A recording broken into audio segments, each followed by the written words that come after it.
नमस्कार, दिल्ली न्यूज में आपका बहुत बहुत स्वागत है। चलिए देखते हैं आज की 25 फटाफट काम की और महत्वपूर्ण बड़ी खबरों को। पर इससे पहले वीडियो को लाइक करना बिल्कुल न भूलें। देश में लगातार बढ़ रहे कोरोना के मामले, अस्पताल अलर्ट पर।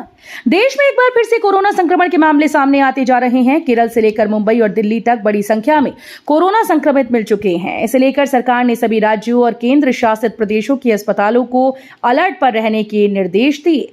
अस्पतालों को कहा गया कि वे बेड और ऑक्सीजन का पर्याप्त इंतजाम कर लें। एनसीआर के शहर में खुलेंगे 11 नए पुलिस स्टेशन, 3 के लिए जमीन भी फाइनल। दिल्ली से सटे एनसीआर के शहर गाजियाबाद में प्रस्तावित 11 नए थानों में से 3 थानों के लिए जमीन चिन्हित कर ली गई। अब इन जमीनों का पुलिस विभाग के नाम आवंटन होने का इंतजार है। पूर्व से संचालित 3 थानों की जमीन भी पुलिस विभाग के नाम नहीं है। इसके हस्तांतरण के लिए भी पत्राचार किया गया है। अब दिल्ली में घर बनाने से पहले करना होगा ये काम, सरकार ने जारी किया नया नियम। दिल्ली के पर्यावरण मंत्री मनजिंदर सिंह सिरसा ने एक बड़ा ऐलान किया। उन्होंने कहा कि अब दिल्ली में मकान बनाना थोड़ा मुश्किल होगा। दिल्ली में एमसीडी, एनडीएमसी और दिल्ली कैंटोनमेंट बोर्ड, ये तीनों तभी बिल्डिंग प्लान को पास करेंगे जब कंस्ट्रक्शन साइट डीपीसीसी के डस्ट पॉल्यूशन कंट्रोल पोर्टल पर रजिस्टर होगी। डीपीसीसी मतलब Delhi pollution control committee.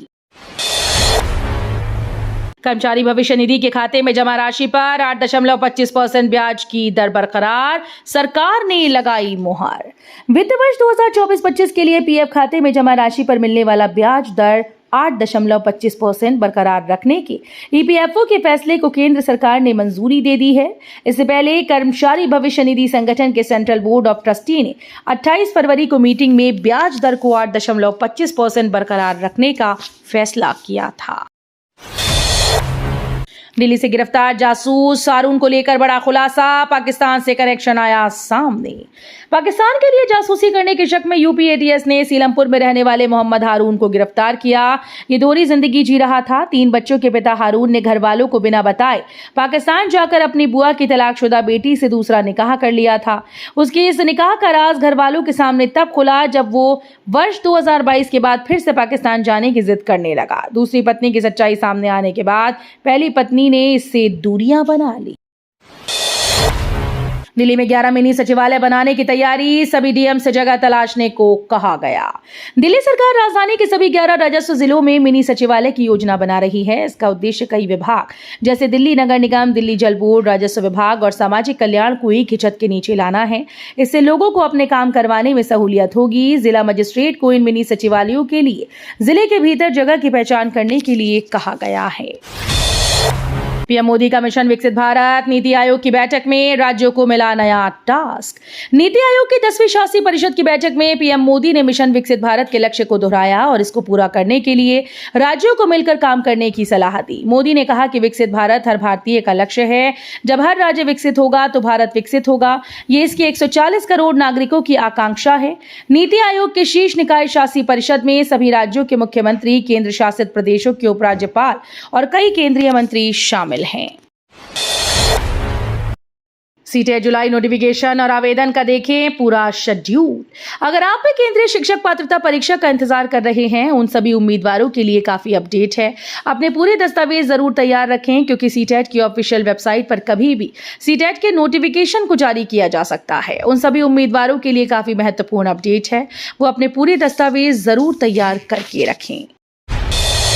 Delhi विश्वविद्यालय के पास नशीली दवा तस्करी गिरोह का भांडाफोड़, 5 आरोपी गिरफ्तार। दिल्ली पुलिस की crime branch anti narcotics task force ने दिल्ली विश्वविद्यालय के नॉर्थ कैंपस क्षेत्र में नशे के लिए दवाओं की तस्करी करने वाले रैकेट का भांडाफोड़ करते हुए 5 आरोपितों को गिरफ्तार किया।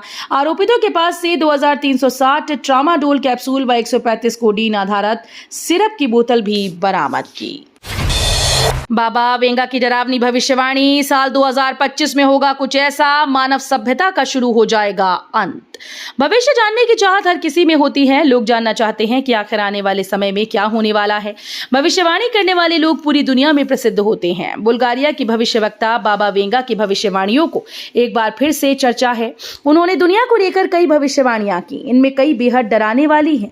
बाबा वेंगा की भविष्यवाणी के मुताबिक दुनिया को आने वाले सालों में कठिनाई वाले साल का सामना करना पड़ेगा, जो आर्थिक पतन होगा। उन्होंने कहा कि साल 2025 में एक बड़ा आर्थिक संकट आ सकता है। दिल्ली के बवाना में फैक्ट्री के अंदर लगी भीषण आग, धमाकों के बाद जल गई बिल्डिंग। गर्मी के मौसम में दिल्ली एनसीआर के अलग अलग इलाकों में आग लगने का सिलसिला जारी है। इस बीच दिल्ली के बवाना के सेक्टर 2 में शनिवार सुबह एक फैक्ट्री में भीषण आग लग गई। इस बीच कई जोरदार धमाके हुए, जिसके कारण पूरी बिल्डिंग ढह गई।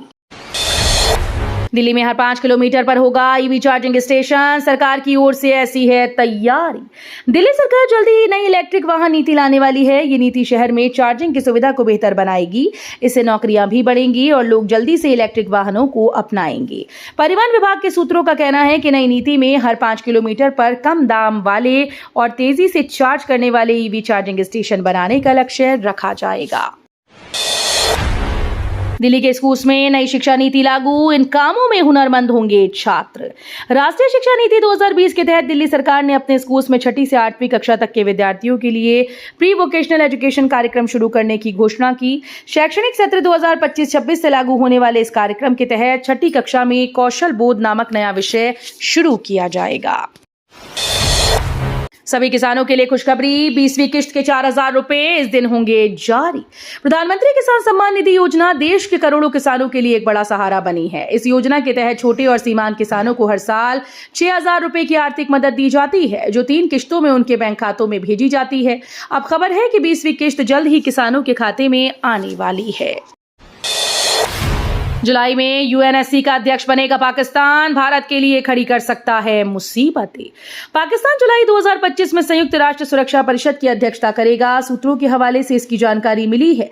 पाकिस्तान 2025-26 के लिए सुरक्षा परिषद का स्थायी सदस्य है और इस कार्यकाल के दौरान उसे 1 महीने के लिए अध्यक्ष बनने का मौका मिलेगा। इस 1 महीने में पाकिस्तान को सुरक्षा परिषद की बैठकों की अध्यक्षता और एजेंडा तय करने का अधिकार होगा। पुंछ की जमीनी हकीकत देख बच्चों से बोले राहुल गांधी, डरो मत, सब ठीक हो जाएगा।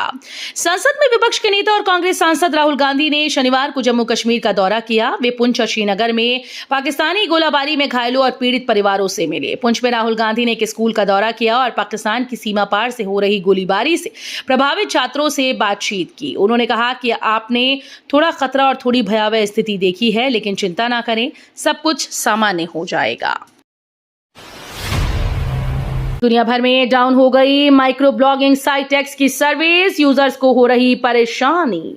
दुनिया भर में माइक्रो ब्लॉगिंग साइट एक्स शनिवार शाम को अचानक ठप हो गया। इसकी जानकारी डाउन डिटेक्टर वेबसाइट ने एक रिपोर्ट में दी है। इस दौरान यूजर्स को खासी परेशानी का सामना करना पड़ रहा है। डाउन डिटेक्टर के मुताबिक सर्विस डाउन होने के कारण हजारों यूजर्स को कुछ वेब पेज तक पहुंच स्थापित नहीं कर पा रहे। दिल्ली एनसीआर में आंधी बारिश को लेकर नया अपडेट, आईएमडी ने जारी किया 3 दिनों का येलो अलर्ट। केरल में 8 दिन पहले ही मानसून की एंट्री के बीच दिल्ली में भी भारी बारिश और तूफान की चेतावनी जारी की गई। मौसम विभाग के मुताबिक आज दिल्ली एनसीआर में तूफान के साथ बारिश की संभावना है। इस दौरान धूल भरी आंधी भी चल सकती है। मौसम विभाग ने लोगों को सतर्क करते हुए येलो अलर्ट जारी किया।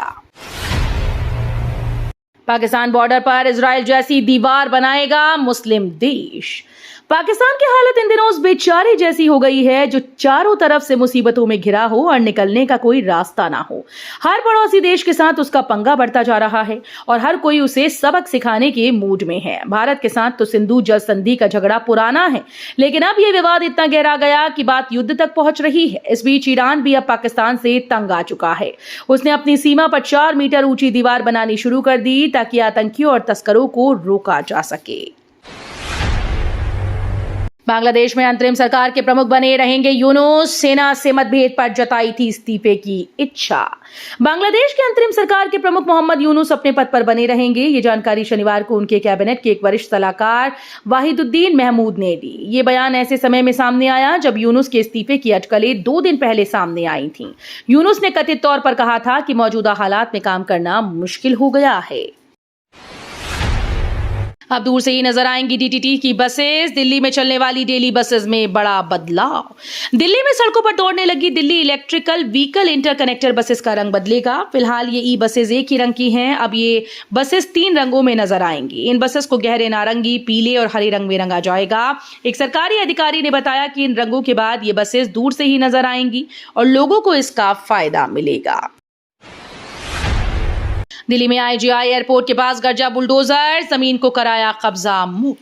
रक्षा संपदा कार्यालय दिल्ली मंडल, दिल्ली छावनी परिषद, सेना और दिल्ली पुलिस की संयुक्त कार्रवाई के दौरान दिल्ली कैंट स्थित मेहरम नगर क्षेत्र में करीब 2 एकड़ रक्षा भूमि से अनाधिकृत कब्जा व अवैध पार्किंग हटाई गई। कार्रवाई के दौरान इस जमीन पर चल रही डेयरियां व झुग्गी हटाई गई।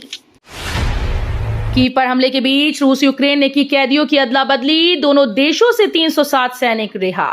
रूस यूक्रेन के बीच संघर्ष विराम असफल रहने के बाद हमले जारी हैं। शनिवार सुबह रूस ने यूक्रेन ड्रोन और मिसाइल से हमला किया। इस बीच दोनों देशों ने सैकड़ों और कैदियों की अदला बदली की। दोनों देशों से 307 सैनिक रिहा किए गए। यूक्रेनी राष्ट्रपति व्लादिमीर जेलेंस्की और रूसी रक्षा मंत्रालय ने कहा कि दोनों पक्षों ने 307 और सैनिकों को वापस बुलाया है। डीयू में शिक्षकों की वरिष्ठता अब उम्र के आधार पर होगी तय, एग्जीक्यूटिव काउंसिल ने लिया फैसला। दिल्ली यूनिवर्सिटी की एग्जीक्यूटिव काउंसिल ने संबंधित कॉलेजेस और संस्थानों के विभागों में शिक्षकों की वरिष्ठता नियमों को पारित किया। इसके तहत अब शिक्षकों की वरिष्ठता आयु जन्म तिथि के आधार पर निर्धारित की जा सकती है। डीयू के dean of colleges professor Balram पाणी की अध्यक्षता में इस विषय पर कमेटी का गठन किया गया। कमेटी की रिपोर्ट पर विचार के बाद ये नियम पारित किए गए हैं। कमेटी ने पाया कि कॉलेजेस के बीच बहुत सारी चिंताएं हैं कि वरिष्ठता निर्धारित करते समय कौन सी पद्धति अपनाई जाए। दिल्ली के रोहिणी में देर रात एनकाउंटर, खूंखार गैंग का वांटेड बदमाश गिरफ्तार। दिल्ली पुलिस की स्पेशल सेल ने बीती रात एनकाउंटर के बाद गोगी गैंग के एक कुख्यात बदमाश को गिरफ्तार किया।